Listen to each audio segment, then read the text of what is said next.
నమస్తే, welcome to big news big debate.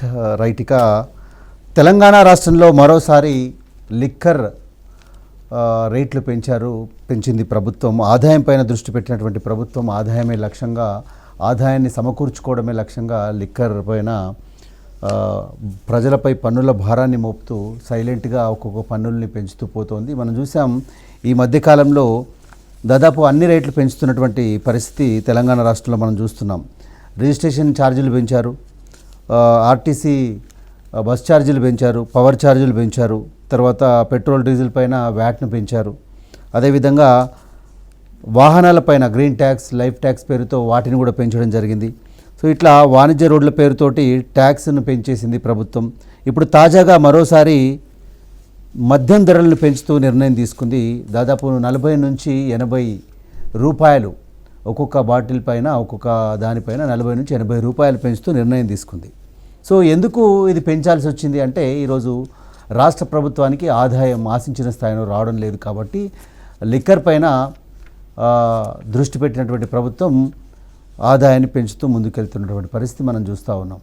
అయితే మరి ఈరోజు తెలంగాణ రాష్ట్రం ఒకసారి మనం తీసుకుంటే, ఉమ్మడి రాష్ట్రం నుంచి విడిపోయిన తర్వాత తెలంగాణ రాష్ట్రంలో అంటే ఆంధ్రప్రదేశ్ రాష్ట్రం కొంత ఇబ్బందులు ఉన్నప్పుడు కూడా తెలంగాణ రాష్ట్రం మిగులు బడ్జెట్ ఉన్న రాష్ట్రంగా ఏర్పడింది.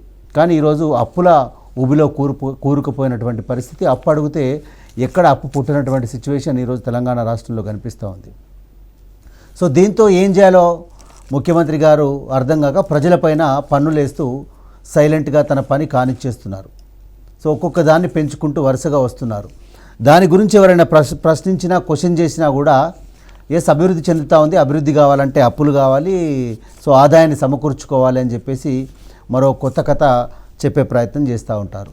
సో మాట్లాడితే ధనిక రాష్ట్రం తెలంగాణ, దేశంలోనే నెంబర్ 1 రాష్ట్రం, అన్ని రంగాల్లో మనమే నెంబర్ 1గా తెలంగాణ రాష్ట్రమే ఉంది అని చెప్పే ప్రయత్నం చేస్తూ ఉంటారు.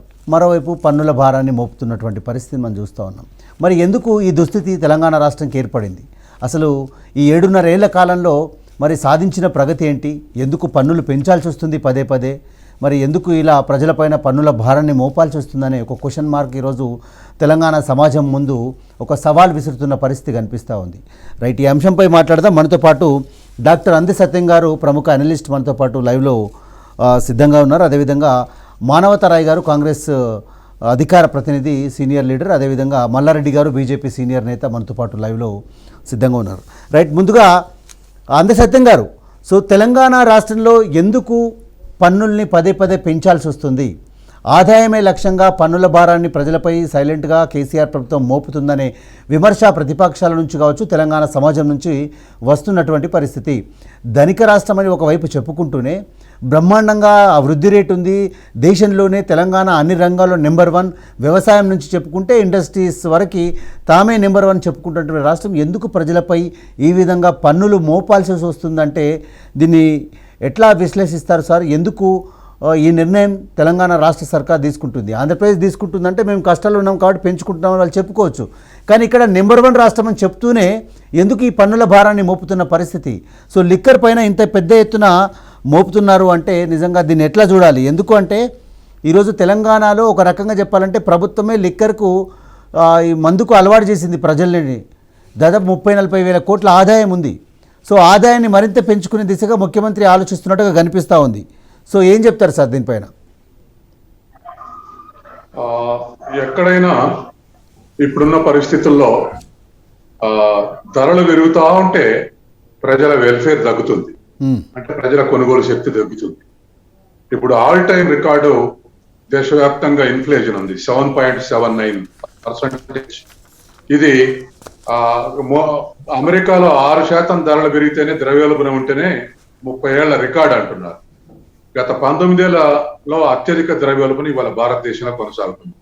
దానివల్ల ప్రజల వెల్ఫేర్ కు గండిపడుతుంది, కొనుగోలు శక్తి తగ్గి. ఇది ఒక భాగం. రెండో వైపు పన్నులు పెంచుతూ ఉంటే ఖచ్చితంగా ప్రజల కొనుగోలు శక్తి తగ్గుతుంది, మళ్ళీ ప్రజల యొక్క వెల్ఫేర్ తగ్గుతుంది. అంటే రెండు వైపులా ప్రజల మీద భారం పడుతుంది పన్నులు పెంచుతూ ఉంటే. కాబట్టి ఖచ్చితంగా పన్నులు పెంచడం వల్ల కొనుగోలు శక్తి తగ్గిపోవటం, తర్వాత ధరలు పెరగటం వల్ల కొనుగోలు శక్తి తగ్గిపోవటం, ఈ 2 రకాలుగా ప్రజల యొక్క వెల్ఫేర్ కట్ అవుతా ఉంది, ప్రజలు బాధలు పడతా ఉన్నారు. మూడో వైపు మార్కెట్ ఎకానమీలో వాళ్ళ ఆదాయానికి సస్టైనబిలిటీ లేదు. అంటే ఆదాయం నికరంగా ఆదాయం వచ్చేటువంటి పరిస్థితి లేదు. ఎప్పుడు ఉంటుందో, ఎప్పుడు పోతుందో, ఎప్పుడు పని దొరుకుతుందో, ఎప్పుడు పోతుందో. ముఖ్యంగా మిడిల్ క్లాస్, బాటం లెవెల్లో ఉన్నటువంటి ప్రజలకు ఆ ఇన్కమ్ యొక్క ప్రొటెక్షన్ లేదు. కాబట్టి ఈ అంశాల దృష్టితోటి వాళ్ళ ప్రజలు అతలాకుతలం అవుతున్నారు. ఇది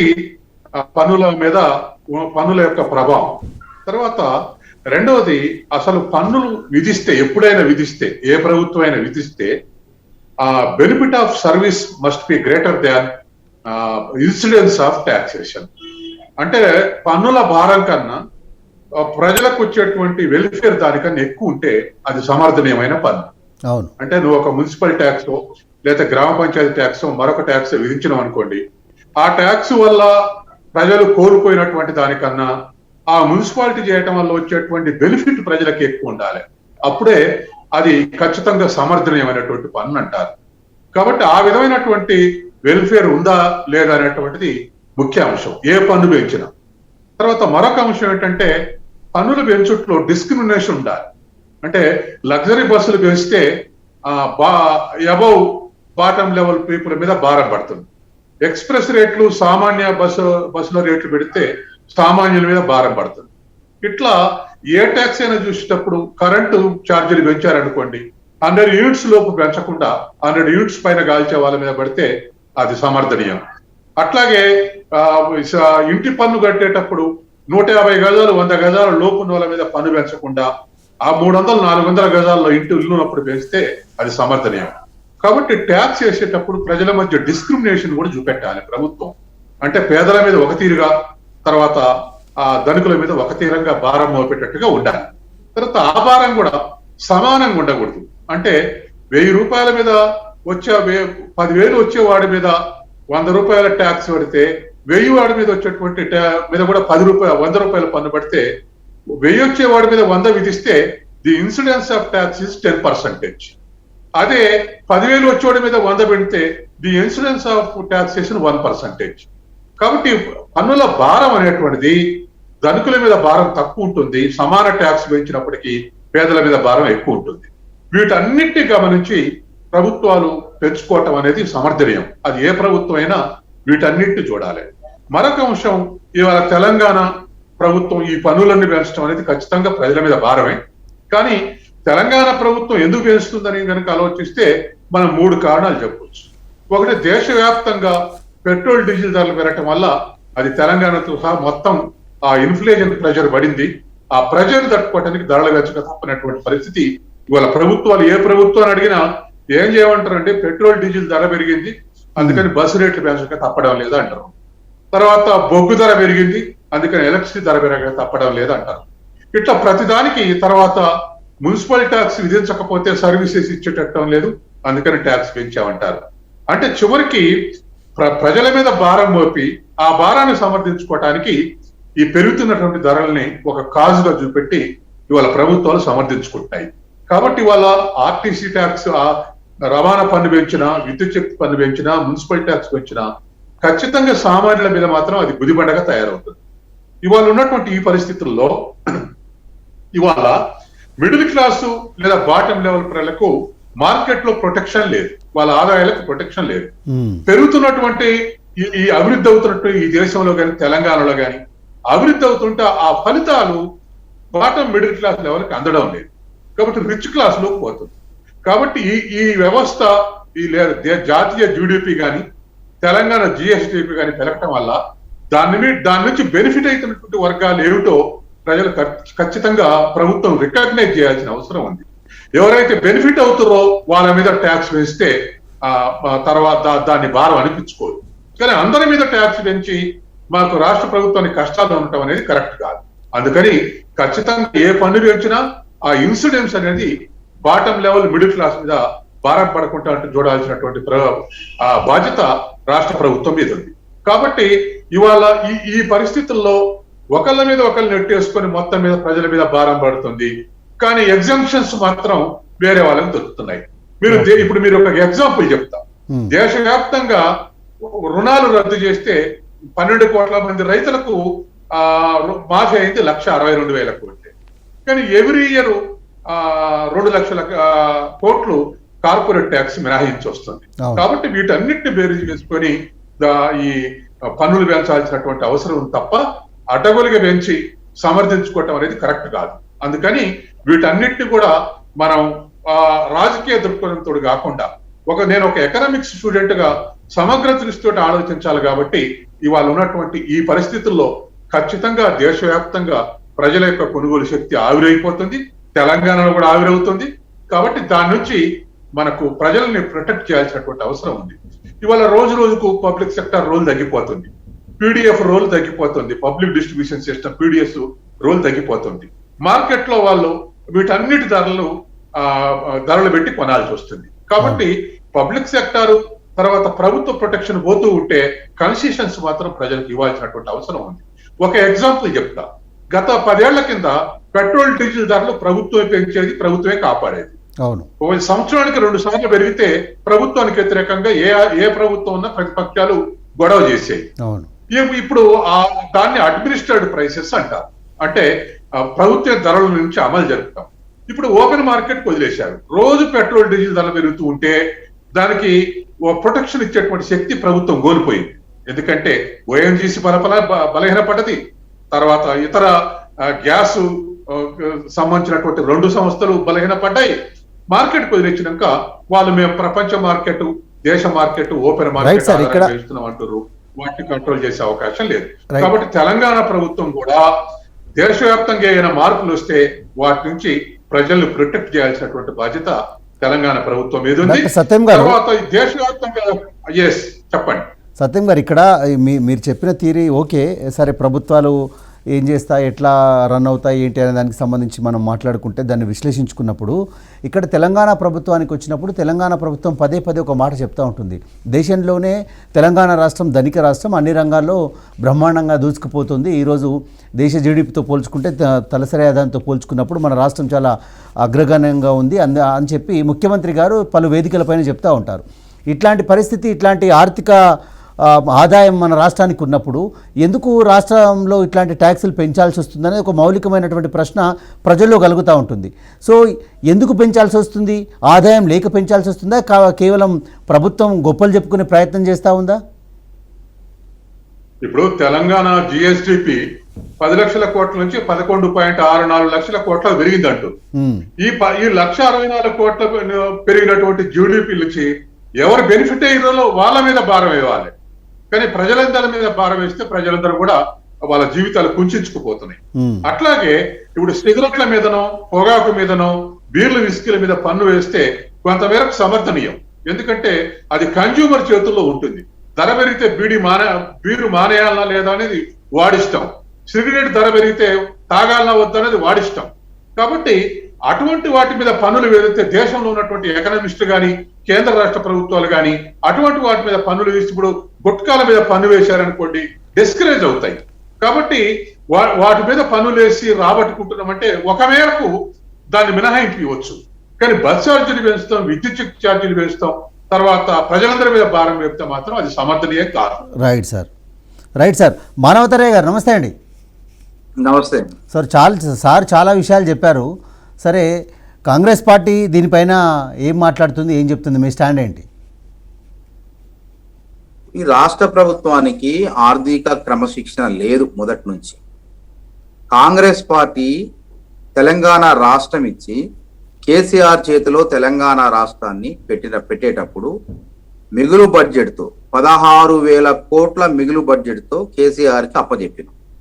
అప్పటి వరకు ఉన్న అప్పు 16 మంది ముఖ్యమంత్రులు చేసినటువంటి అప్పు మొత్తం కలిపితే 60,000 కోట్లు ఉంది. కేసీఆర్ గారు అనాలోచితంగా ఆయన ఇష్టం వచ్చినట్లు తను పట్టిన కుందేలుకే 3 కాళ్ళు అన్నట్టు వ్యవహరించడం మూలంగా ఇవాళ ప్రజల ఆస్తులన్నీ కూడా కరిగిపోయినాయి, కొనుగోలు శక్తి పూర్తిగా పడిపోయింది. తద్వారా ప్రభుత్వ ఖజానా ఖాళీ అయింది. ఒక్క మాటలో నేను చెప్తున్నా, కేసీఆర్ దుబారా, తెలంగాణ దివాలా. అసలు ఈరోజు ఆర్థిక అత్యవసర పరిస్థితి విధించాల్సి వస్తుందేమో అనేటువంటి అనుమానాలు కలుగుతున్నాయి. ఎందుకంటే వరి ధాన్యం, దేశానికి అన్నం పెట్టే రైతన్న దగ్గర నుంచి వరిని సేకరించాల్సిన బాధ్యత రాష్ట్ర ప్రభుత్వాన్ని సివిల్ సప్లైస్ విభాగం ద్వారా సేకరించాలి. సేకరించట్లేదు, సేకరించకుండా పోరాటాలు చేయటం, అధికారంలో ఉండి పోరాటాలు చేస్తుందంటే అక్కడ దాని అంతరార్థం ఏముంది? ప్రభుత్వం దగ్గర వరి ధాన్యాన్ని సేకరించడానికి పైసలు లేవు. పైసలు ఎందుకు లేవు అంటే బ్యాంకులు, సివిల్ సప్లైస్ విభాగానికి బ్యాంకులు రుణాలు ఇవ్వట్లేదు అనేది స్పష్టమైపోయింది. అదే విధంగా ఇట్లా ఈ ప్రభుత్వ ఉద్యోగులు కాంగ్రెస్ పాలించినన్ని రోజులు కూడా 1వ తారీఖునో 2వ తారీఖునో జీతాలు వచ్చాయి, లేకుంటే 1వ తారీఖు సెలవు అయితే, సెలవు దినం అయితే మరుసటి రోజున జీతాలు ఇచ్చినాం. పెన్షనర్లకు కూడా అదే విధంగా అందేవి పెన్షన్లు. కానీ ఇప్పుడు ఏమైతుంది? 15 రోజులు ఆలస్యంగా జీతాలు ఇస్తున్నారు. ఉన్నటువంటి 33 జిల్లాల్లో 15 జిల్లాలకు ఒక తేదీన 7, 8, 10 తారీఖులు వస్తే మిగతా జిల్లాలకు 14, 15, 18 తారీఖుల్లో వస్తున్నాయి. మరి ఈ దుస్థితికి కారణం, ఈ ఆర్థికంగా ఈ రాష్ట్రం దిగజారిపోవడానికి కారణం ఎవరు అని అంటే వాటికి ఈ రాష్ట్ర ప్రభుత్వం కేసీఆరే కారణము. ఇక ఆయన కాళేశ్వరం ప్రాజెక్టు కట్టి ఇంకేముంది, 1,00,000 ఎకరాలు 18 లక్షల ఎకరాలకు నీళ్లు ఇస్తా అని చెప్పి ఇంకేముంది, కాళేశ్వరం వల్లనే రాష్ట్రం సస్యశ్యామలం అవుతుంది, ఆర్థికంగా దేశానికి ఆదర్శమైందని చెప్పేవాళ్ళు ఇలా దేశంలో రాష్ట్రం అప్పుల్లో ఆదర్శం అవుతుంది. నిజంగా చెప్పాలంటే ఓ కేసీఆర్ లాగా ఇంకెవరు పరిపాలించొద్దు, శ్రీలంక లాగా పరిస్థితి ఎదురవుతుంది తెలంగాణలో అని ఒక ఉదాహరణగా మారే పరిస్థితులు తెలంగాణలో ఉత్పన్నమవుతున్నవి. ఇది ముమ్మాటికి నిజం. ఇవాళ ఎందుకు పన్నులు పెంచుతున్నారు? ఇవాళ మద్యం, ఇవాళ ఎక్సైజ్ ఆదాయం లేకపోతే అసలు ప్రభుత్వం మనగడే కష్టం అనే సందంగా మారిపోయింది. పన్నులు ఇంత ఈ విధంగా వేస్తారా అంటే, ఒకవేళ అంటే మద్యం అంటే ఒక మద్యం పైనే ఈ విధంగా పన్నులు పెంచుకుంటూ గత బడ్జెట్ లో 21, 22లో 31,000 కోట్ల పై చిలుకు ఆదాయాన్ని మద్యం అమ్మకాల ద్వారా సమకూర్చుకోవడం జరిగింది. అంటే ఏటికి కూడా ఎవరైతే మద్యం తాగుతున్నారో ఎక్సైజ్ సుంకాన్ని ఏవైతే ఎక్సైజ్ విభాగం ద్వారా ఆదాయాన్ని మరింత సమకూర్చి ప్రజల్ని మత్తులో దింపే విధంగా ఈ రాష్ట్ర ప్రభుత్వం ఈ రాష్ట్రాన్ని నాశనం చేస్తుంది. బీరికి 10 రూపాయలు, అదే విధంగా క్వార్టర్ బాటిల్కి 10 రూపాయలు, హాఫ్ బాటిల్కి 20 రూపాయలు. మరి బ్రాండ్ను బట్టి, దాని ఖరీదును బట్టి, స్థాయిని బట్టి 80 రూపాయలు, 100 రూపాయలు ఈ విధంగా పెంచుకుంటూ ప్రజల ఆర్థిక స్థితుల్ని చితికిపోయే విధంగా, ప్రజలందరూ ఆర్థిక పరిస్థితి చితికిపోయే విధంగా, వాళ్ళని మత్తులో ఉంచి ఆరోగ్య పరిస్థితి కూడా చితికిపోయే విధంగా ఈ ప్రభుత్వం ప్రజల జీవితాలతో చెలగాటమాడుతుంది. ఇలా ఈ విధంగా ఎక్సైజ్ ఆదాయాన్ని సమకూర్చుకుంటే అది కూడా సరిపోదు. ఎందుకంటే రైతు బంధుకు జూన్ వచ్చేసరికి 7,000 కోట్లు కావాలి, మొత్తం ఏడాదికి 14,000 కోట్లు కావాలి. పెన్షనర్లకు, ఇట్లాంటి వితంతువులకు, రకరకాల వృద్ధాప్య పెన్షన్లకు సంక్షేమ పథకాలు కొనసాగించాలి, ఆరోగ్యశ్రీకి నిధులు విడుదల చేయాలి. అదే విధంగా మరి ఫీజు రియంబర్స్మెంట్ ఇంకా 4,000 కోట్ల బకాయి ఉంది. కాంట్రాక్టర్లకు కూడా డబ్బులు ఇచ్చే దుష్పరిస్థితి లేదు, చిన్న చితక కాంట్రాక్టులకు కూడా డబ్బులు ఇచ్చే పరిస్థితి లేదు. అందుకే దీని అంతటి కారణం ఏంది? రాష్ట్ర ప్రభుత్వం 2,56,000 కోట్ల అంచనాలతో కేటాయింపులు చేసి గత బడ్జెట్ అసెంబ్లీలో ప్రవేశపెడితే ఆదాయ మార్గాలు వస్తాయి అనుకుంటే మొత్తం కలిపి 3 ఆదాయం పడిపోయింది. తద్వారా రాష్ట్ర ప్రభుత్వం చతికిలబడిపోయింది. ఈ ఆర్థిక అత్యవసర పరిస్థితి ఏర్పడటానికి ఈ రాష్ట్ర ప్రభుత్వం, రాష్ట్ర ముఖ్యమంత్రి కారణమవుతుండు. నాకు తెలిసి ఈ రోజు ఉన్నటువంటి టమాటాలు, నేను సత్తుపల్లి నియోజకవర్గంలో ఉన్నా, నేను హైదరాబాద్ వచ్చే ముందు నిన్న ఉదయం కొనేటప్పుడు 80 రూపాయల కిలో ఉంది మల్కాజ్గిరిలో. మరి అట్లాంటిది ఇక 100 రూపాయలు టమాటా పోతే ఇక పేదవాడు నిత్యావసర ధరలు కొనుక్కునే పరిస్థితి. మంచి నూనె ధర ఆకాశానికి అంటుతుంది, పెట్రోల్ డీజిల్ ధరలు పెరుగుతున్నాయి, ఈ గ్యాస్ ధర 1,155 రూపాయలకు పెంచడం జరిగింది. ప్రభుత్వం అంటే పన్నులు వేసి పాలించడం కాదు, పన్నులు వేయకుండా మనోతరయ్య గారు ఇక్కడ వాళ్ళు ఆర్థికవేత్తలుగా ఉండి మనోతరయ్య గారు వేరే మార్గాల ద్వారా నిధులు సమీకరించుకోవాలి. అయితే టిఆర్ఎస్ ప్రభుత్వం చెప్తున్నది ఏంటి అని అంటే, దాదాపు 50-60 ఏళ్లుగా కాంగ్రెస్ పార్టీ, తెలుగుదేశం పార్టీలే రాష్ట్రాన్ని పరిపాలించాయి, వాళ్ళే అధికారంలో ఉన్నారు. ఆ విధ్వంసాన్ని అధిగమించి ఈరోజు అభివృద్ధి సాధించడానికి 7.5 ఏళ్ళు పట్టింది. సో ఆ 7.5 ఏళ్ల కాలంలో మేము సాధించిన ప్రగతి ఒకవైపు ఉంది, ఆ సాధించడానికి కావాల్సినటువంటి అప్పుల్ని సమకూర్చుకున్నాం. సో దాన్ని అధిగమించి ఈరోజు అభివృద్ధి సాధించడం, దేశంలోని నెంబర్ 1 రాష్ట్రంగా తీర్చిదిద్దుతున్నాం కాబట్టి అప్పులు జరిగాయి. మరోవైపు ఆదాయ వనరులు కావాలి, మరింత అభివృద్ధి సాధించాలంటే పన్నులు వేస్తున్నాం అనేది టీఆర్ఎస్ పార్టీ ఒక థీరీ చెప్తా ఉంది. అంటే మీ వల్లే ఈరోజు నష్టం జరిగింది తెలంగాణకు కాబట్టి ఈరోజు దాన్ని అధిగమించి అభివృద్ధి చేస్తున్నాం, దేశంలో నెంబర్ 1గా రాష్ట్రాన్ని నిలుపుతున్నామని చెప్తా ఉన్నారు వాళ్ళు. ఎంత తెలివి తక్కువ దద్దమ్మలంటే టీఆర్ఎస్ వాళ్ళు చేతగాక చతికిల పడి చౌకబారు విమర్శలు చేస్తారు. నేను ఇందాకే స్పష్టం చేసిన 16,000 కోట్ల మిగులు బడ్జెట్ తో ఈ రాష్ట్రాన్ని కేసీఆర్ చేతిలో పెట్టినో పెట్టలేదా? మా యొక్క ఉమ్మడి రాష్ట్రంలో 16 మంది ముఖ్యమంత్రులు 60,000 కోట్లు అప్పు చేశారు.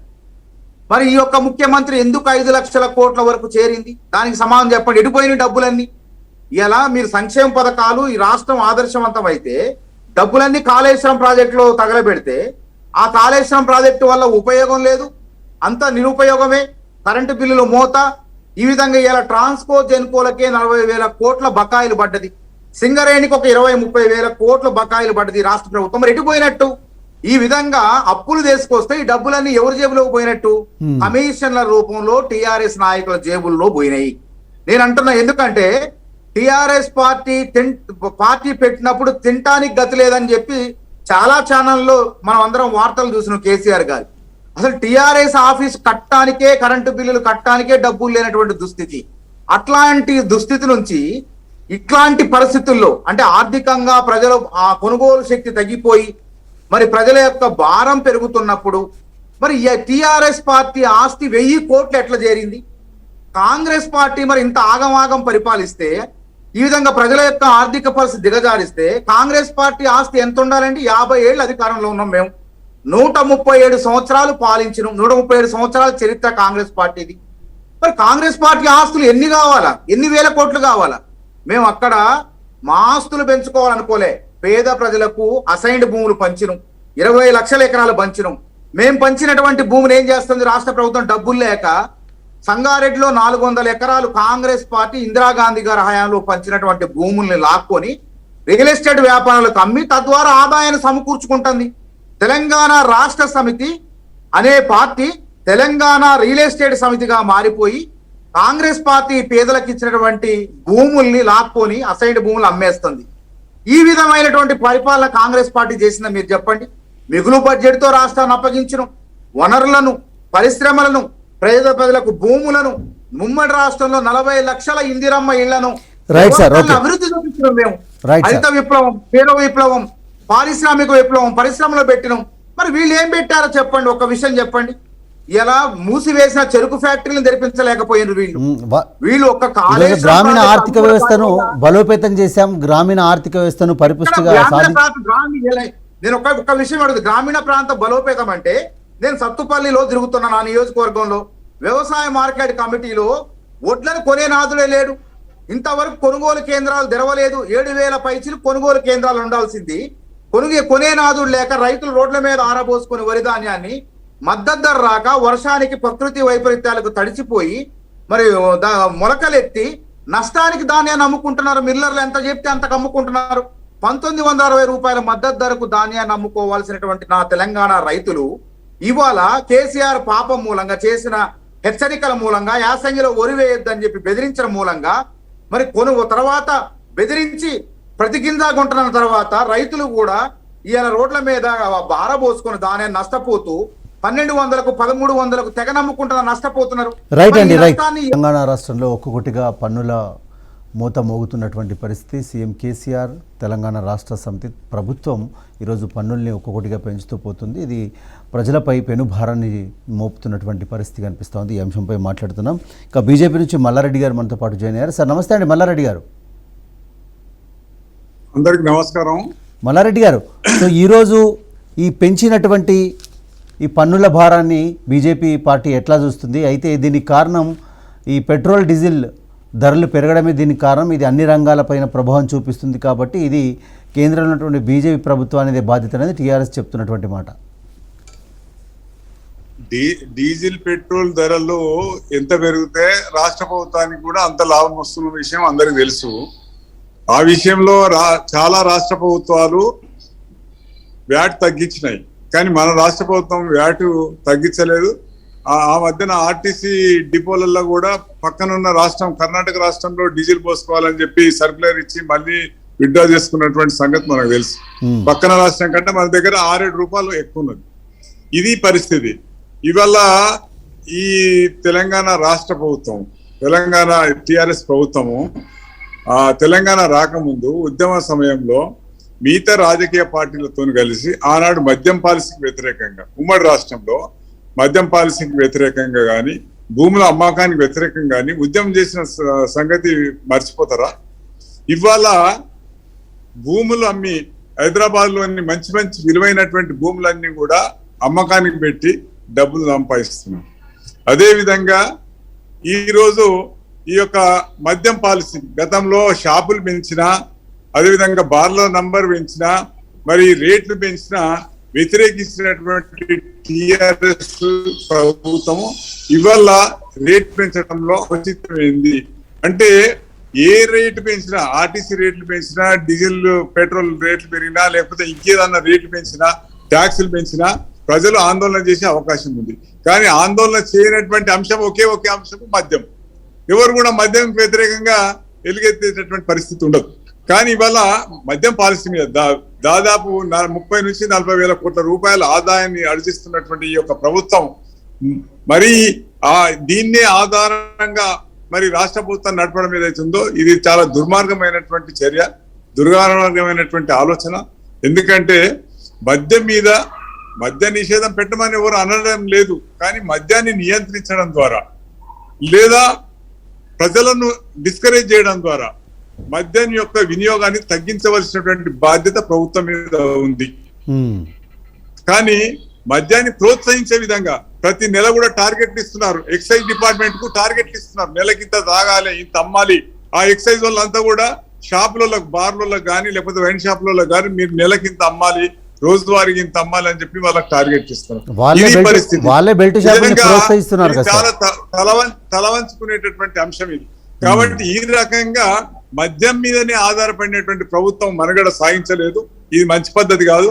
అదే విధంగా హైదరాబాద్ లో ఉన్నటువంటి రంగారెడ్డి, మేడ్చల్ జిల్లాలో ఉన్నటువంటి విలువైనటువంటి భూములు ఏవైతే కాపాడినటువంటి భూములు, భవిష్యత్ తరాలకు ఉపయోగపడవలసినటువంటి భూములు అన్ని కూడా ఎక్కడికక్కడ అమ్ముతున్నారు.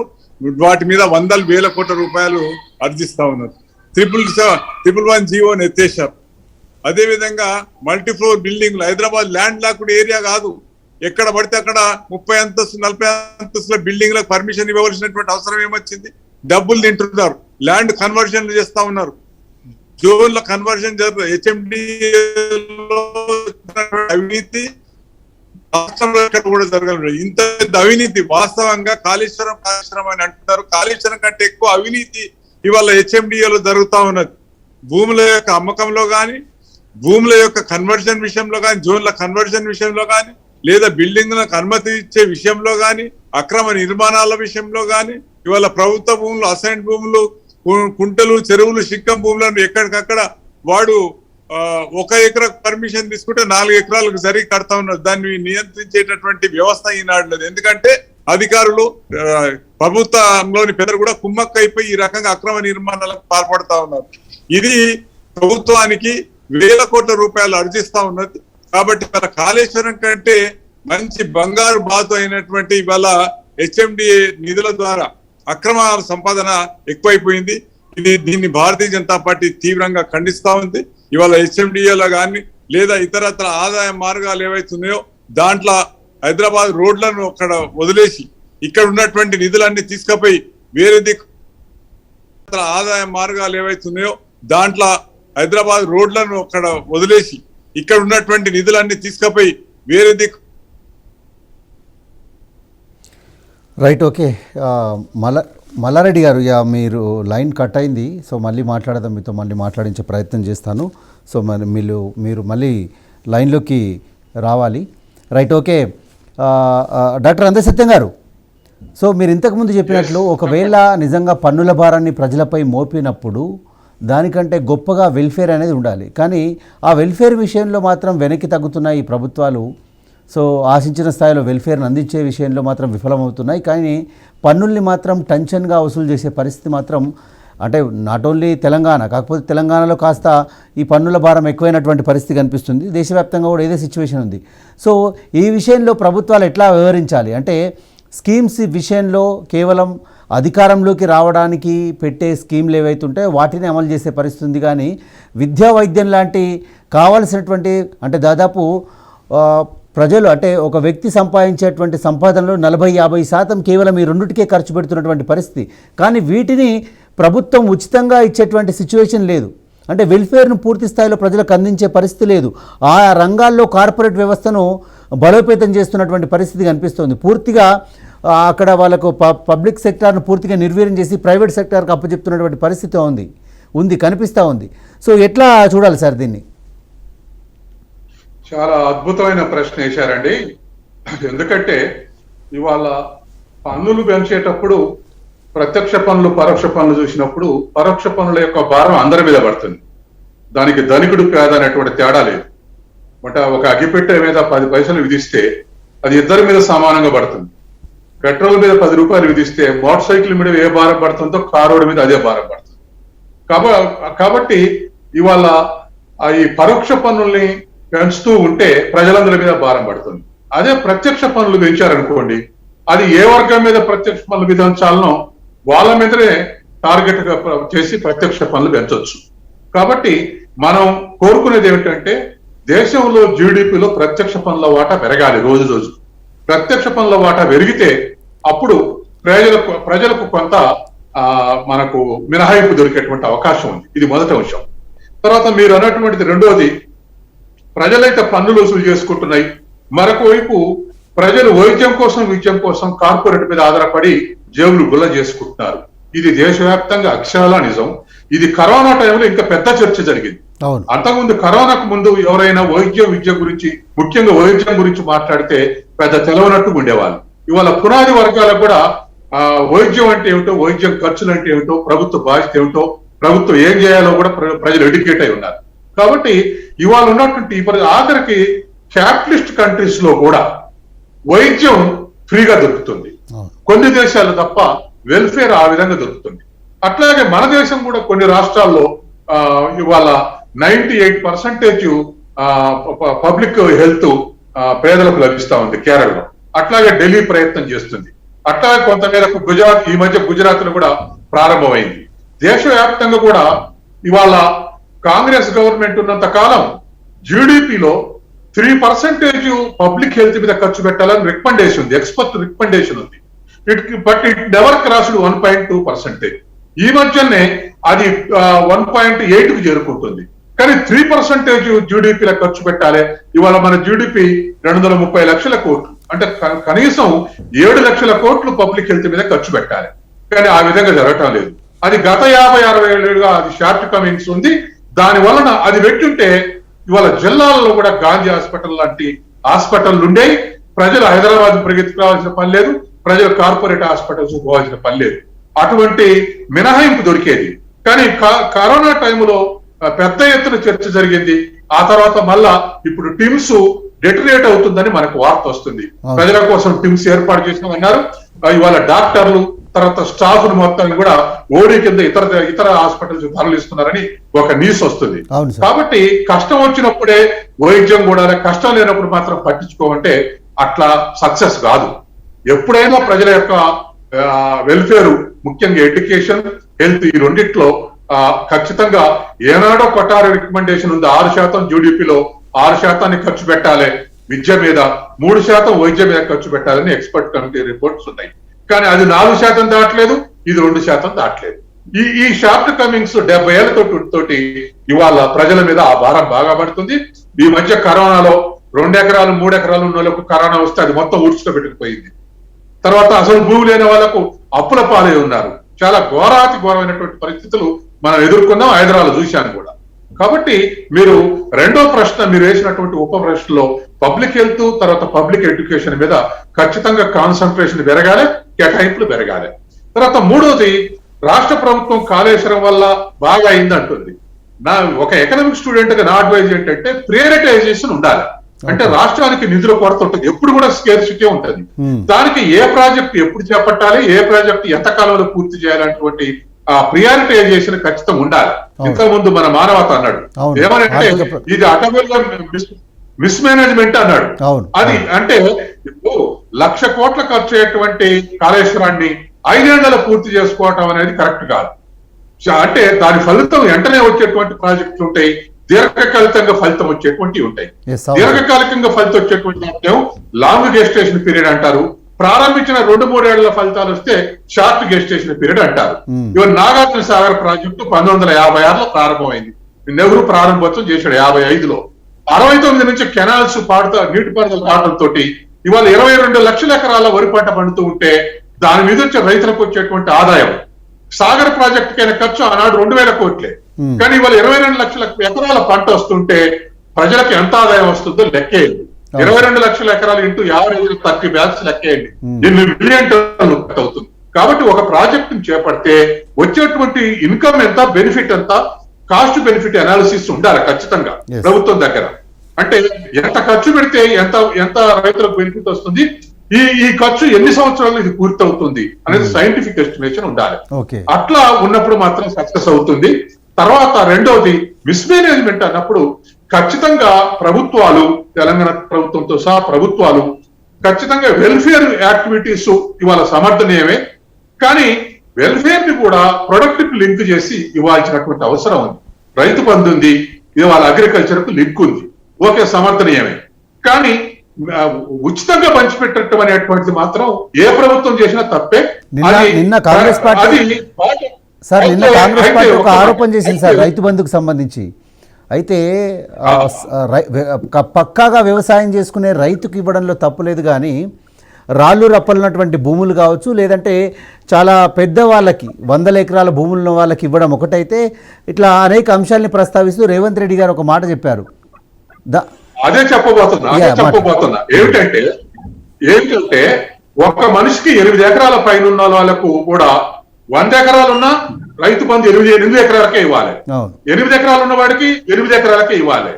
అట్లా వ్యవసాయం చేసే వాళ్ళకు 8 ఎకరాలకు మాత్రం ఇవ్వాలి. రియల్ ఎస్టేట్, బీడు భూములు ఇటువంటి వాటికి 100 ఎకరాలు ఉందనుకోండి, ఒక ఆయనకు 8 అసంతృప్తి కలగకుండా 8 ఎకరాలకు ఇచ్చి మిగతా 92 ఎకరాలకు దాన్ని కట్ చేసేయాలి. ఇట్లా చేస్తే నా అంచనా ప్రకారం నేను ఒక క్యాలిక్యులేషన్ చేసుకున్నా, మొత్తం కమతాల తీరు మొత్తం కూడా చేస్తే 3,000 నుంచి 4,000 కోట్లు రైతు బంధు మీద మిగులుతాయి. కాబట్టి అట్లాగే ఇవాళ రేషన్ కార్డులు ఉన్నాయి. రాష్ట్రంలో ఎన్ని కుటుంబాలున్నా అన్ని రేషన్ కార్డులు ఉన్నాయి. వాస్తవానికి 10 ఎకరాలు, 15 ఎకరాలు, 20 ఎకరాల కూడా రేషన్ కార్డు కాదు. నీతి ఆయోగ్ ప్రకారం దేశంలో 21% పేదరికం ఉంది. ఒకవేళ వాళ్ళు తక్కువ అంచనా వేశారనుకుని 30% పేదరికం ఉన్నా ఆ 30% మందికి మాత్రమే రేషన్ కార్డు గాని, ఉచిత పథకాలు గాని, లేకపోతే ఇతర ఏ బెనిఫిట్స్ అయినా బాటం లెవెల్ పీపుల్ కి ఇస్తే ఈ మిస్యూజ్ కావు. అది న్యాయం, వాళ్ళకి ఇవ్వటం న్యాయం. కానీ 25 ఎకరాలు, 20 ఎకరాలు, 15 ఎకరాల వాళ్ళకు తెల్ల రేషన్ కార్డు ఇచ్చి తర్వాత పీడిఎస్ రైతులు బియ్యం వాళ్ళకి ఇస్తే అవి ఎవరికి పోతున్నాయి? వాళ్ళు ఆ బియ్యం తీసుకోవట్లేదు. 5 ఎకరాల పై ఉన్న వాళ్ళు ఆ బియ్యం తీసుకోవట్లేదు. ఆ బియ్యం అన్ని డీలర్ల ద్వారా రీసైకిల్ అవుతున్నాయి. చివరికి ఎవరు బెనిఫిట్ అవుతారు? బిల్లర్లు బెనిఫిట్ అవుతారు. కాబట్టి రియల్ ఎస్టేట్ వాళ్ళకు, ధనిక రైతులకు రైతు బంధిస్తేనేమో వాళ్ళకు ప్రొడక్షన్ ఎక్కువ, దానికి అవి ఉపయోగపడలేదు. ఇక్కడ రేషన్ కార్డు ఉన్న వాళ్ళందరికి ఇస్తేనేమో బియ్యం మొత్తం రీసైక్లింగ్, మిల్లర్లు బెనిఫిట్ అవుతున్నారు. కాబట్టి రాష్ట్ర ప్రభుత్వం అమలు చేసే పథకాల్లో ఖచ్చితంగా రేషనలైజేషన్ అవసరం. అంటే ఎవరికి అందాలో వాళ్ళకి అందించడం అవసరం. అంటే ఇక్కడ మీరు చెప్పిన దాన్ని ఇప్పుడు మీరు మాట్లాడినటువంటి, మీరు ప్రస్తావించినటువంటి ఒక 4-5 అంశాలు ఏవైతే ఉన్నాయో, ఈ అంశాలకు సంబంధించి ఒకసారి మనం విశ్లేషించుకుంటే, అబ్జర్వ్ చేస్తే ఖచ్చితంగా తెలంగాణ ప్రభుత్వం, కేసీఆర్ గారి ప్రభుత్వానికి ఆర్థిక క్రమశిక్షణ లోపించింది. అంటే ఏ సందర్భంలో, ఏ సమయంలో ఎలాంటి ప్రణాళికలు, ఎలాంటి కార్యక్రమాలు తీసుకోవాలో ఆ కార్యక్రమాలు తీసుకోకుండా దానికి స్థాయికి మించి తీసుకోవడం వల్ల ఈరోజు ఆర్థికంగా కొంత రాష్ట్రం ఇబ్బంది పడుతుంది. కాబట్టి ప్రజలపైన పన్నుల భారాన్ని మోపుతున్నారనే ఒక చర్చ ఈరోజు నిజంగానే తెలంగాణ సమాజంలో జరుగుతుంది. మీరు అన్నారు ఇప్పుడు ఏది కాళేశ్వరం ప్రాజెక్టుకు సంబంధించి, సో అది ఎన్ని రోజుల్లో కట్టాలి, దానివల్ల మనకి ఎంత ఖర్చు అవుతుంది, దానివల్ల వచ్చే లాభాలేంటి, భవిష్యత్ తరాలకు ఎలాంటి లాభాలని మనం అందిస్తామని, అది లేకుండా కేవలం 5 ఏళ్లలో 1,00,000 కోట్లు ఒకేసారి అక్కడ ఖర్చు పెట్టి, సో దానిలో ఎంత అవినీతి జరిగింది ఏందని అది పక్కన పెడితే, ఆ ఒకేసారి పెట్టడం వల్ల అది ప్రభుత్వం పైన భారం పడే అవకాశం ఉంటుంది. ఆ భారం ఎవరి మీద మోపాలి అంటే అల్టిమేట్గా ప్రజల మీద. ఈరోజు తెలంగాణ రాష్ట్రంలో అదే జరిగింది. ఇట్లా అన్ని కార్యక్రమాలు సైతం తీసుకున్న ప్రభుత్వం చేపట్టినటువంటి ప్రతి కార్యక్రమం కూడా ఇలాంటి పరిస్థితే ఎదురవుతుందనేది చర్చించుకుంటున్న పరిస్థితి కనిపిస్తుంది. మానవతరాయ్ గారు, సో సార్ చాలా మంచి విషయాలు చెప్పారు. సో ఏం చెప్తారు సార్ మీరు? ఒకటండి, నేను ఇందాకే స్పష్టం చేశా, ఉమ్, ఈ ప్రభుత్వంలో ఆర్థికవేత్తలు లేరు, పాలకుల్లో తప్పకుండా ఆర్థికవేత్తలు ఉండాలి. కాంగ్రెస్ పార్టీ ఒక రోషయ్య గారు లాంటి ఉద్దండుని ఏ ముఖ్యమంత్రి ఉన్నా దగ్గర పెట్టుకొని ఒక ఆర్థిక క్రమశిక్షణతో రాష్ట్రాన్ని జాగ్రత్తగా అభివృద్ధి పదం వైపు నడిపింది. దేశంలో మన్మోహన్ సింగ్, పివి నరసింహరావు గారు కానివ్వండి, మన్మోహన్ సింగ్ గారు లాంటి ఆర్థికవేత్తలు అవసరమైతే వాళ్ళ ప్రధానులుగా పెట్టి, చిదంబరం గారు లాంటి ఆర్థికవేత్తలు పెట్టి ప్రజలపై పన్నులు భారం పడకుండా దేశాన్ని ముందుకు నడిపిన. ఉదాహరణగా గ్యాస్ ధర పెంచినప్పుడు రాష్ట్ర ప్రభుత్వమే ఆ గ్యాస్ యొక్క సబ్సిడీని భరించేది, ప్రజలపై పన్ను పడకుండా అవును, ఆ అకౌంట్లలో డబ్బులు వేసేది కాంగ్రెస్ ప్రభుత్వం. అదే విధంగా మా రాజస్థాన్ లో కాంగ్రెస్ ప్రభుత్వం ఉన్నది. వ్యాట్, విలువ ఆధారిత పన్ను, పెట్రోల్ డీజిల్ పైన ఆ పన్నును ఆ రాష్ట్ర ప్రభుత్వం తగ్గించింది. మరి కేసీఆర్ ప్రభుత్వం ఎందుకు తగ్గదు? నిజంగానే అంటారు, ప్రతి దాంట్లో ఆదర్శం అంటుంది కదా, తెలంగాణ ఆదర్శంగా తీసుకోండి అంటే అప్పులో ఇవాళ దివాలా తీసింది. నేను మళ్ళీ చెప్తున్నా, ఆర్థిక అత్యవసర పరిస్థితి రావటం ఖాయం. మరి అట్లా కాకుండా ప్రభుత్వం ముందుకు చొరవ చూపి పెట్రోల్ డీజిల్ పై భారం పడకుండా, పన్నులు వేయకుండా విలువ ఆధారిత పన్నును తగ్గించవచ్చు కదా, తగ్గించరు.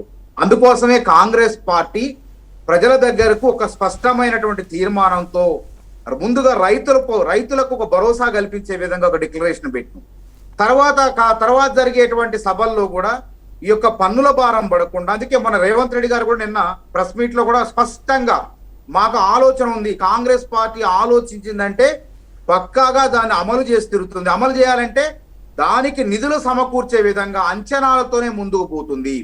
ఆ రోజు అసలు ఈ కేసీఆర్ ప్రభుత్వం కనుక్కున్నటువంటి సంక్షేమ పథకాలు ఏమైనా ఉన్నాయా? కాంగ్రెస్ పార్టీ కనుగొన్నటువంటి ఆవిష్కరించినటువంటి సంక్షేమ పథకాలకే పేరు మార్చి కొనసాగిస్తుంది. లేకుంటే నిధులు పెంచి, అప్పుడు వృద్ధులకు 200, మేము 75 రూపాయలు ఇస్తే 250 పెంచిన రాజశేఖర్, దాన్ని 1000 రూపాయలు చేసింది, ఇవాళ 2000 చేసింది. అంతే తప్ప వీళ్ళ బుర్రల్లో నుంచి పురుడు పోసుకున్నటువంటి ప్రజలకు ఉపయోగపడేటువంటి పని ఒక్కట్లేదు. ఒక్కటే బెల్ట్ షాపులు. ఒక కాలనీలో, సత్తుపల్లిలో నేను తిరుగుతుంటే ఒక కాలనీలో 70-80 బెల్ట్ షాపులు ఉంటాయండి. ఈ విధంగా ప్రజల్ని, గ్రామాలను సైతం మత్తుకు బానిసలు చేస్తున్నారు. అంటే డబ్బే సంపాదనే ధ్యేయంగా రాష్ట్రాన్ని సర్వనాశనం చేస్తున్నారు. ఇది చాలా ప్రమాదం భవిష్యత్తులో. కాబట్టి మేము కాంగ్రెస్ పార్టీ అనేది అధికారంలోకి వస్తే మళ్ళీ గాడిలో దిగజారిపోయినటువంటి ఆర్థిక పరిస్థితిని గాడిలో పెట్టి, అదే విధంగా తెలంగాణలో ఉన్నటువంటి రైతన్నలను ఆదుకొని, మరి అదేవిధంగా విద్యా ఉపాధి, అంటే కొనుగోలు శక్తి పెరగాలంటే ఉద్యోగ కల్పన ఉండాలా, లేదంటే ఉపాధి కల్పన ఉండాలా. ఉపాధి కల్పన ఉన్నప్పుడే కొనుగోలు శక్తి పెరిగింది. కొనుగోలు శక్తి పెరిగినప్పుడే రాష్ట్రం యొక్క ఖజానా అనేది వివిధ రకాలటువంటి పన్నుల రూపంలో, అంటే భారం వేసే పన్నులు కాదు, న్యాయబద్ధంగా ప్రజలకు ఆమోదయోగ్యమైనటువంటి పన్నుల రూపంలో కొనుగోలు శక్తి పెరగడం ద్వారా ప్రజల ఆదాయం పెరుగుతుంది, ప్రభుత్వం యొక్క ఖజానా కూడా నిండుతుంది. ఈ విధంగా మేము కాంగ్రెస్ పార్టీ ఆలోచించబట్టే మిగులు బడ్జెట్ తో తెలంగాణ రాష్ట్రాన్ని అప్పజెప్పినాం. మళ్ళీ చెప్తున్నా, కేసీఆర్ ప్రభుత్వం ఈ విధంగా అనవసరంగా సెక్రటరియట్ ఎవరు కట్టమన్నారండి? 1000 కోట్లు దాటింది. ఇప్పుడు Kaleshwaram project, detail project DPR లేకపోవటం మూలంగా దాన్ని జాతీయ హోదా గురించి కూడా దరఖాస్తు చేయకుండా ఈ విధంగా ఈ రోజు చేతులు గాలేక ఆకులు పట్టుకొని నేను జీతాలు ఇలేను, రిజర్వ్ బ్యాంకు బాండ్లు తాకట్టు పెట్టాలి, 3000 కోట్లు ఏప్రిల్ నెలలో కేంద్ర ప్రభుత్వం తిరస్కరించింది, అప్పులు తీసుకోవద్దని చెప్పేసి. అంటే ఎఫ్ఆర్బిఎం పరిధి దాటిపోయింది. ఈ రాష్ట్రాన్ని ఎవరు కూడా బాగు చేయలేని పరిస్థితుల్లో కేంద్రం కూడా ఆంక్షల విధించడంతో ఇలా రాష్ట్ర ప్రభుత్వం చిప్పచేత పట్టుకొని పైసలు అని ఒక ప్రభుత్వమే అడుక్కునే పరిస్థితికి దాపురించినటువంటి సంఘటనలు తెలంగాణలో ఉన్నాయి. కాబట్టి దీనికి కారణం ఏంటంటే కేసీఆర్ ప్రభుత్వం. ఈ కేసీఆర్ ప్రభుత్వానికి ఆర్థిక క్రమశిక్షణ లేదు, ఇందులో ఆర్థికవేత్తలు లేరు. భావోద్వేగాలు రెచ్చగొట్టడం, ఎన్నికలప్పుడు భావోద్వేగాలు ప్రజల మధ్య చిచ్చు పెట్టే ఉద్వేగాలు రెచ్చగొట్టడం, ఓట్లు దండుకోవటం మూలంగానే ఈ రోజు ఈ దుస్థితికి కారణమైంది. మేము 20 లక్షల పైచీలకు తెలంగాణలోనే సింగిల్ బెడ్రూమ్ ఇళ్ళు, ఇందిరమ్మ ఇళ్ళు కట్టినాం. మరి వీళ్ళు ఇచ్చిన హామీ ప్రకారం ఇంతవరకు నాకు తెలిసి ఎన్ని ఇళ్ళు కట్టారు మీకు కూడా కళ్ళ ముందు కనపడుతుంది. వీళ్ళు ఇప్పుడు ఇంకా 50 సంవత్సరాలు దాటినా సరే ఆ 2 గదుల ఇళ్లను మాత్రం నిర్మించలేరు. ఎందుకు? పైసలు లేవు. నిర్మించాలంటే అసలు అది రాష్ట్ర కాదు, 100 సంవత్సరాల బడ్జెట్ అంచనా వేసుకున్నా దాటిపోతుంది. కాబట్టి హామీలు ఇచ్చేటప్పుడు కూడా ఒక ఆలోచనాత్మకంగా అమలయ్యే విధంగా ఇవ్వాలి. నిరుద్యోగ వృత్తి అని మేము అన్నాం, మా దాన్నే కాపీ కొట్టారు. మేము 3,000 రూపాయలు ఇస్తానన్నాం. ఒక బడ్జెట్ వేసినాం, సంవత్సరానికి 400 కోట్లు అయితే మా అంటే నిరుద్యోగుల సంఖ్యను బట్టి అని అంచనా వేసుకున్నాం. మేము నెలకింత ఖర్చు అవుతుందని, లేకపోతే ఏడాదికి 400 కోట్లు అయిద్దని అంచనా వేసుకున్నాం. కానీ వీళ్ళు అంచనాలు లేకుండా, ఆలోచన లేకుండా, అంటే ఓట్లే దండుకోవటం కోసమే రైట్ రైట్. ఇప్పుడు పెంచిన ధరలకు సంబంధించి కావచ్చు, అంటే లిక్కరే కాదు మానవతరాయ్ గారు, లిక్కరే కాదు, పెరిగినటువంటి ధరలకు సంబంధించి కాంగ్రెస్ స్టాండ్ ఏంటి, ఏం చేయబోతుంది భవిష్యత్తులో కాంగ్రెస్ పార్టీ? పోరాటం చేస్తాను. ఆల్రెడీ క్షేత్రస్థాయికి వచ్చినాం కదా. ఇప్పుడు వరి ధాన్యం కొనుగోలు విషయంలో అదే చేసినాం. నిత్యావసర ధరలు పెరిగిన దాని మీద పోరాటాలు చేసినాం. గ్యాస్, పెట్రోల్, డీజిల్ ధరలు తగ్గించాలని చెప్పేసి మా రాష్ట్ర ప్రభుత్వాన్ని, రాజస్థాన్ ప్రభుత్వాన్ని ఆదర్శంగా చూపిస్తున్నాం. వ్యాట్ పన్నుని తగ్గించండి, విలువాధారిత పన్ను తగ్గించండి అని చెప్పి అడుగుతున్నాం. మేము అధికారంలోకి వస్తే ఈ బాధలు ఉండవు ప్రజలకు, ఈ పన్ను పోట్లు ఉండవు అని చెప్పేసి స్పష్టంగా చెప్తున్నాం. రైట్. మల్లారెడ్డి గారు మధ్యలో కట్ అయింది సార్ మనం మాట్లాడుతున్నప్పుడు, సో మీరు కంటిన్యూ చేయండి. తెలంగాణ రాష్ట్ర ప్రభుత్వము ఆర్థిక పరిస్థితి మీద క్రమశిక్షణ పాటించకుండా FRBM పరిమితి దాటి అప్పులు తీసుకోవటం, అదేవిధంగా వెల్ఫేర్ స్కీమ్ల పేరు మీద ఇష్టం వచ్చినట్టుగా ఖర్చులు పెట్టడం, ఈ రకంగా మన ధనవంతమైనటువంటి రాష్ట్రం అంటూనే మొత్తం ఇప్పుడు పేద రాష్ట్రంలో తెచ్చుకునేటటువంటి పరిస్థితి ఏర్పడింది. ఇవాళ అన్ని రేట్లు కూడా పెరిగిపోయినాయి, ప్రతి ఒక్క వస్తువు యొక్క రేట్లు పెరిగిపోయినాయి. ఇప్పుడు మన తెలంగాణలో ఇవాళ ప్రజల యొక్క జీవనమే అధ్వానమైనటువంటి పరిస్థితి ఏర్పడింది.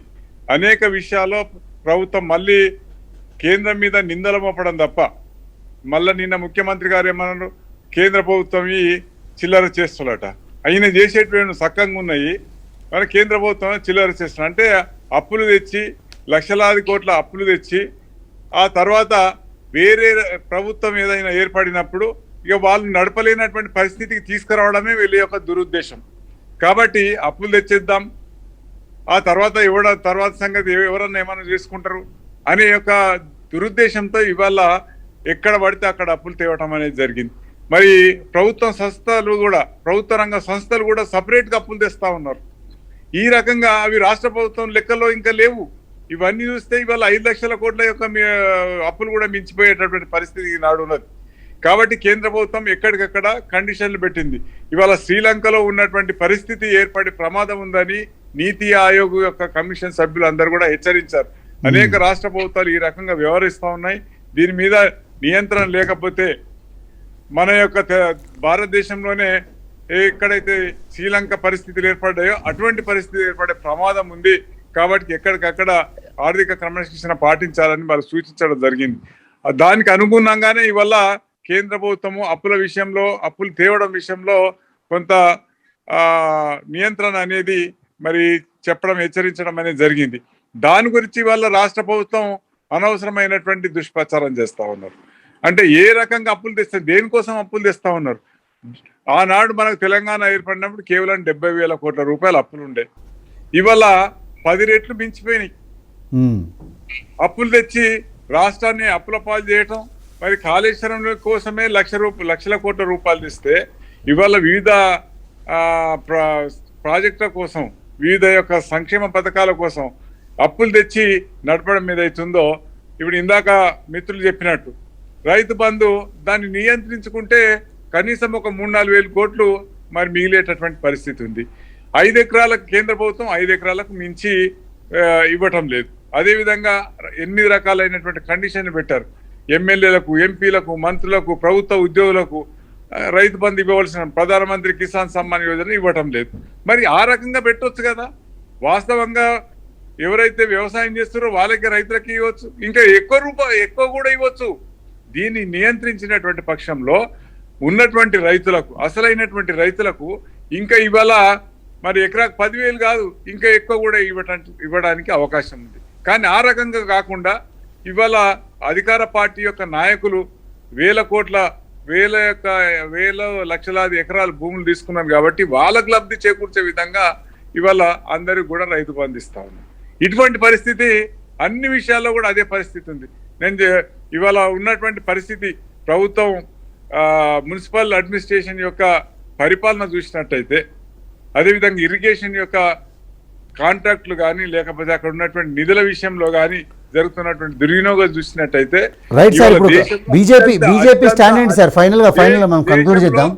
బీజేపీ ఏం చేస్తుంది దేశంలో పెంచుతున్న ధరలపై సంబంధించి?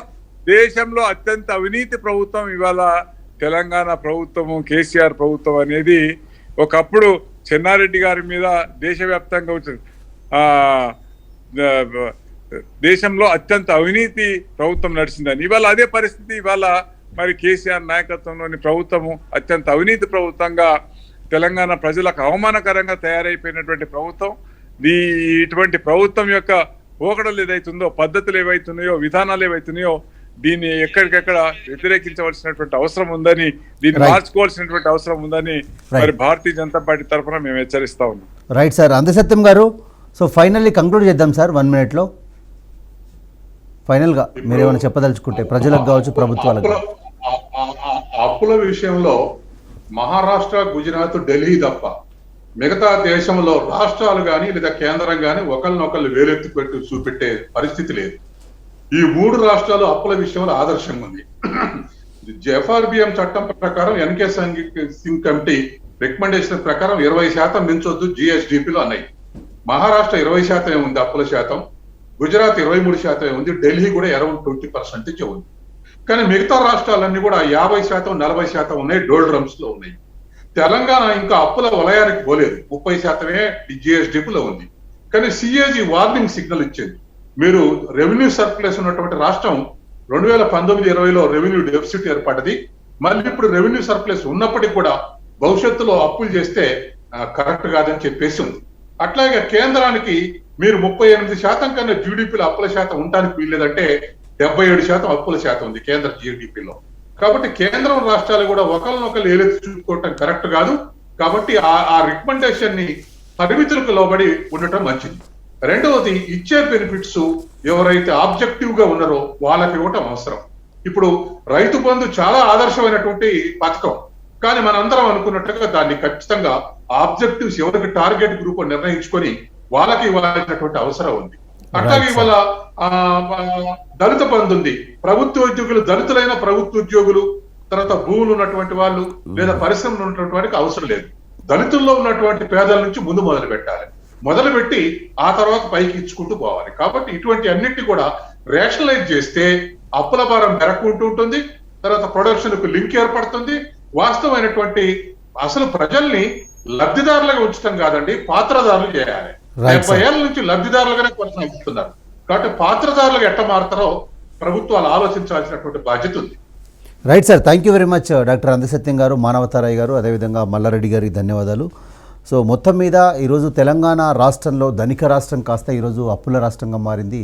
సమయానికి కనీసం జీతాలు ఇవ్వలేనటువంటి దుస్థితిలోకి రాష్ట్రం వెళ్ళిపోయిందనే ఒక చర్చ, అపవాదు మూటగట్టుకున్నటువంటి పరిస్థితిని చూస్తూ ఉన్నాం. దీనికి అంతటికి కారణం ఆర్థిక క్రమశిక్షణ లోపించడం అనేది సో వక్తలు చెప్తున్నటువంటి మాట. సో మొత్తం మీద దాన్ని అధిగమించేందుకు ఈరోజు డబ్బుల కోసం, ఆదాయాన్ని సమకూర్చుకోవడం కోసం ఇట్లా పన్నులపై ప్రజలపై పన్నుల భారం మోపుతూ ఇబ్బంది పెడుతున్న పరిస్థితిని మనం చూస్తూ ఉన్నాం. సో ఇది ఇవాల్టి బిగ్ న్యూస్ బిగ్ డిబేట్. చూస్తూనే ఉండండి రాజ్ న్యూస్.